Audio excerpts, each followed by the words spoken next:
लोकसभा चुनाव के लिए तृणमूल कांग्रेस और कांग्रेस के बीच पश्चिम बंगाल में गठबंधन हो सकता है। पिछले कुछ दिनों में टीएमसी और कांग्रेस गठबंधन को लेकर तमाम तरह की जानकारियां सामने आई। कभी कहा गया गठबंधन नहीं होगा, तो अब सूत्रों के हवाले से खबर है कि टीएमसी कांग्रेस को 5 सीटें देने के लिए तैयार हो गई है। मीडिया रिपोर्ट्स के हवाले से बताया गया कि पश्चिम बंगाल में टीएमसी कांग्रेस के लिए 5 सीटें छोड़ने जा रही है और बाकी सीटों पर अपने उम्मीदवार खड़े करेगी।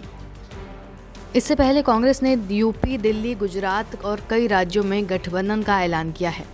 ममता बनर्जी की तृणमूल कांग्रेस लोकसभा चुनाव के लिए बने राष्ट्रीय स्तर के विपक्षी गठबंधन इंडिया का हिस्सा है। इंडिया अलायंस की विभिन्न बैठकों में भी ममता बनर्जी शामिल होती रही हैं। अब जिन सीटों को ममता कांग्रेस को देने के लिए तैयार हुई हैं, उनमें रायगंज, बहरमपुर, पुरुलिया, दक्षिण मालदा और दार्जिलिंग शामिल हैं।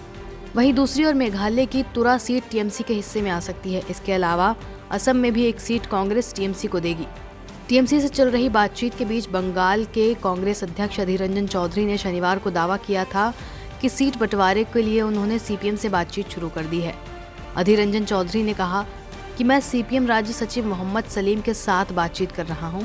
हम राज्य में सीपीएम के साथ गठबंधन करना चाहते हैं। इसके अलावा अधीर रंजन चौधरी ने टीएमसी को लेकर भी बयान दिया।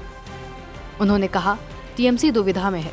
पार्टी सुप्रीमो ममता बनर्जी की ओर से आधिकारिक तौर पर ना तो हाँ हुई है और ना ही ना हुई है।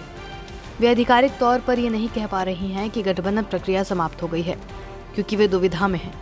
उन्होंने पार्टियों के बीच चल रही बातचीत का संकेत देते हुए कहा कि टीएमसी अपनी दुविधा के कारण गठबंधन पर निर्णय नहीं ले पा रही।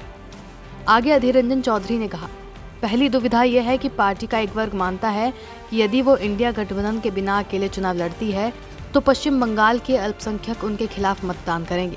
टीएमसी का एक वर्ग चाहता है कि गठबंधन जारी रहे। दूसरा वर्ग दूसरी दुविधा में है कि अगर बंगाल में गठबंधन को ज्यादा महत्व दिया गया तो मोदी सरकार उनके खिलाफ ईडी, सीबीआई का इस्तेमाल करेगी। इन दिनों दुविधाओं के कारण टीएमसी कोई स्पष्ट निर्णय नहीं ले पा रही। हो सकता है कि दिल्ली में कुछ बातचीत चल रही हो, लेकिन मेरे पास इसकी जानकारी नहीं है।